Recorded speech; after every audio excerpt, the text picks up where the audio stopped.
Bienvenidos al módulo introductorio sobre el terrorismo. En este segmento exploraremos los conceptos fundamentales del terrorismo, sus definiciones legales, normativas nacionales y algunos casos emblemáticos que han marcado la historia reciente de Ecuador.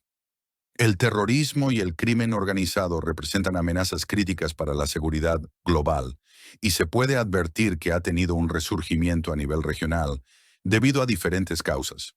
Pero quizás la más representativa es la influencia de las denominadas nuevas amenazas, como el crimen organizado y el narcotráfico, aunque también la influencia del terrorismo islámico. Especialmente enfocaremos nuestra mirada en Ecuador, que en la actualidad es un punto estratégico para actividades ilícitas transnacionales, debido a su ubicación geográfica, porosidad fronteriza y la presencia de estos grupos. Según un estudio del Centro de Estudios Estratégicos e Internacionales, publicado en el año 2025, Ecuador registró 14.765 arrestos relacionados con estas actividades en 2024, lo que destaca la urgencia de comprender desde una perspectiva crítica y reflexiva a estos fenómenos que se presentan cada vez con mayor regularidad. El objetivo que se plantea en este análisis es el de caracterizar al terrorismo y al crimen organizado para concebir adecuadamente su convergencia en el contexto actual. El diagrama en pantalla ilustra esta relación, conectando terrorismo, crimen organizado y su punto de encuentro, el narcoterrorismo.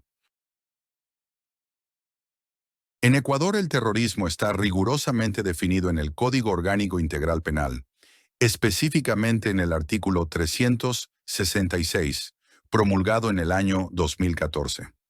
Este artículo establece que el terrorismo comprende actos violentos, como el uso de armas o explosivos, destinados a causar alarma, temor o daño a la población, al Estado o a su infraestructura, ya sea mediante fines políticos, ideológicos o religiosos.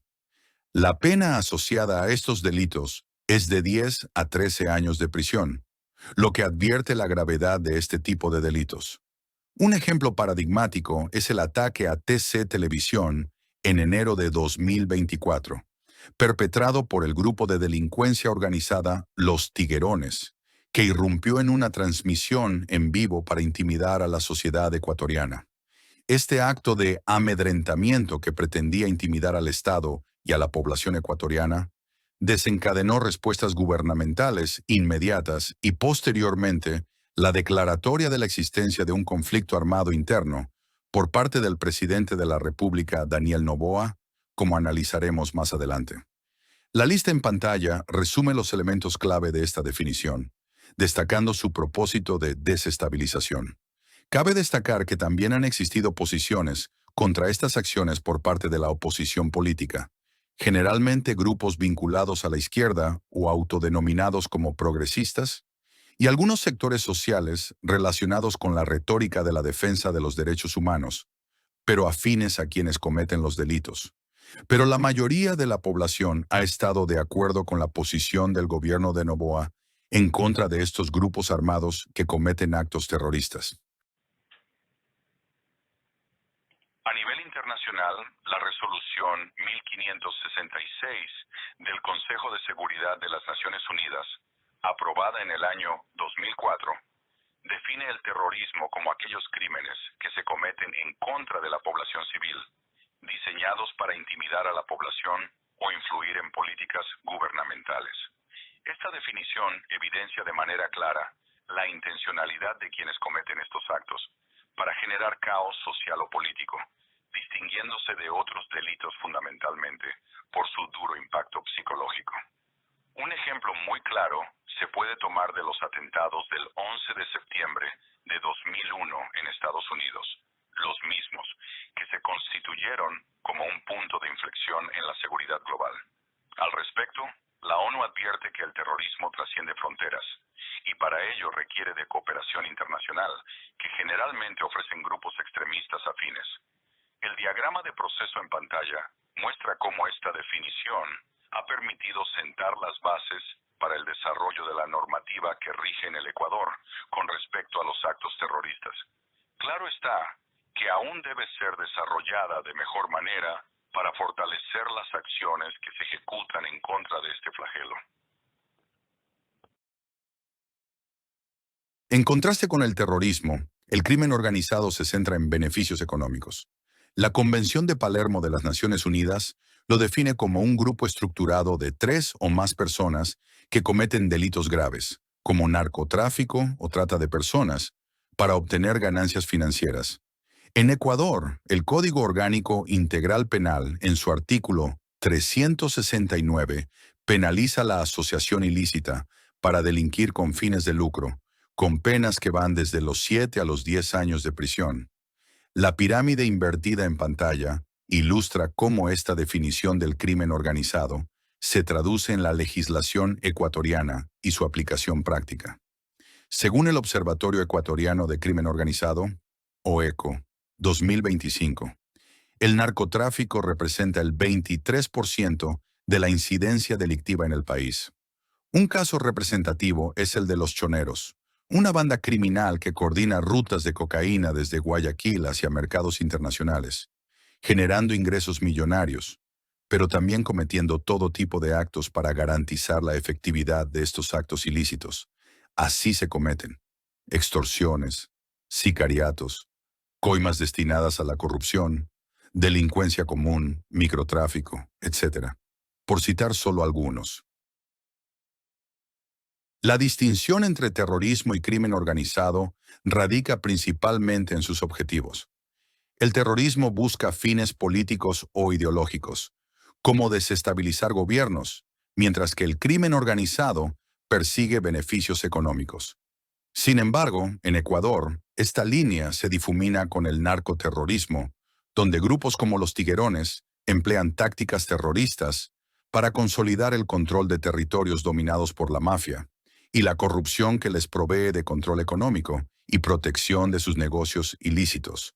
En el año 2024 se registraron 1.199 homicidios vinculados a esta convergencia, un aumento del 430% desde 2019. La tabla comparativa en pantalla resume estas diferencias. El terrorismo, con penas más severas, de 10 a 13 años, frente al crimen organizado, de 7 a 10 años. Este fenómeno implica la necesidad de reformas estructurales en el ámbito legal que permitan un mejor desempeño operativo de las fuerzas del orden para combatirlo, ya que las motivaciones económicas se entrelazan con actos de intimidación masiva. El Código Orgánico Integral Penal es la columna vertebral de la respuesta legal de Ecuador frente al terrorismo y el crimen organizado. El artículo 366 aborda el terrorismo, penalizando actos como secuestros o uso de explosivos, mientras que el artículo 369 castiga la asociación ilícita para actividades como el narcotráfico o la trata de personas. En 2024, según el Centro de Estudios Estratégicos Internacionales, se procesaron 280 casos bajo cargos de terrorismo, reflejando la aplicación estricta de estas leyes. Sin embargo, la ambigüedad en la clasificación de actos como terrorismo, especialmente en casos de narcoterrorismo, ha generado debates legales. La lista en pantalla destaca cómo el COIP proporciona un marco robusto, pero su implementación requiere mayor claridad judicial para evitar inconsistencias.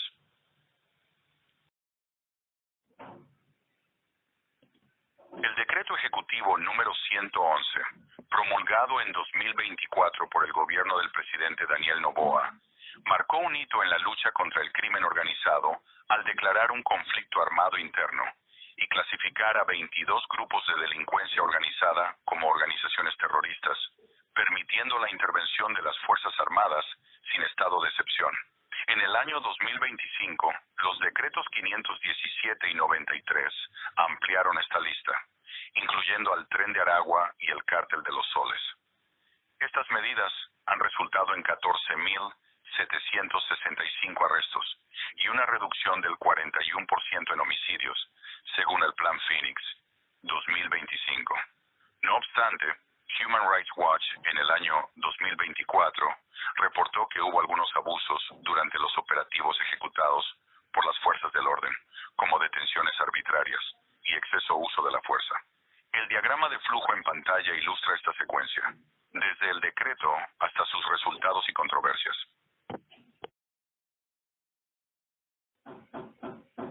Uno de los casos más emblemáticos de terrorismo en Ecuador es el ataque a TC Televisión en enero de 2024, perpetrado por los Tiguerones. Este grupo irrumpió en una transmisión en vivo, generando pánico nacional y evidenciando la capacidad de las bandas para emplear tácticas terroristas. La respuesta inmediata fue el Decreto 111, que facilitó operativos masivos, resultando en detenciones bajo cargos de terrorismo. La cronología en pantalla muestra la secuencia del evento y sus consecuencias. En 2025, los operativos contra los grupos de delincuencia organizada, declarados ya como grupos terroristas, continuaron, debilitando su estructura. Este caso pone en evidencia la convergencia entre crimen organizado y terrorismo. Otro caso que tuvo mucho impacto, por la brutalidad de los crímenes perpetrados por los grupos terroristas, es la masacre carcelaria que se produjo en el año 2021 en la penitenciaría del Litoral, donde 79 personas murieron en enfrentamientos entre bandas. Cabe destacar que en otras cárceles también se produjeron acciones similares, evidenciando el control de los grupos de delincuencia organizada desde las cárceles. El secuestro de periodistas en 2018 por disidentes de las FARC en la frontera norte también puso en evidencia la vulnerabilidad de la seguridad y la defensa a nivel regional. En la actualidad, es decir, en el año 2025, los amotinamientos en los centros de detención a nivel nacional persisten, con reportes de violencia. Sin embargo, el control por parte de las Fuerzas Armadas ha surtido efecto, y ya son casos aislados, comparativamente mínimos con relación a otros años, en los cuales estos centros no eran controlados por los militares. Estos casos reflejan la falta de control estatal en el sistema penitenciario que fue el resultado de muchos años de desatención y aplicación de una legislación efectiva, exacerbada por la corrupción, como señala Inside Crime en un informe de este año. El diagrama de relaciones en pantalla conecta estos eventos, mostrando su impacto en la seguridad nacional. Para terminar, una vez analizado el contexto y la definición del terrorismo y el crimen organizado en el país, estas amenazas presentan una compleja convergencia, como se puede advertir en manifestaciones de violencia y terrorismo que se han sucedido continuamente durante los últimos años. Las definiciones del COIP y la ONU proporcionan un marco claro, pero aún insuficiente, porque el narcoterrorismo sigue desafiando de forma directa la legislación actual, utilizando vericuetos y estrategias que implican al sistema judicial para tener impunidad. El Decreto 111 ha sido efectivo, pero su implementación genera controversias legales y de derechos humanos, argumentos tomados por muchas organizaciones y la oposición política al gobierno para influir en leyes e interpretaciones de la Constitución, lo que a su vez también ha generado que instituciones como la Corte Constitucional emitan decisiones controversiales para frenar las iniciativas gubernamentales orientadas a combatir estas amenazas. El diagrama de jerarquía en pantalla resume estas conclusiones y propuestas, destacando la necesidad de un enfoque integral. En este contexto es necesario fortalecer la capacitación judicial en el COIP para clarificar clasificaciones legales, así como implementar estrategias comunitarias para reducir el apoyo a los GDO, pero además resulta fundamental promover la cooperación internacional para alinear definiciones y respuestas al terrorismo.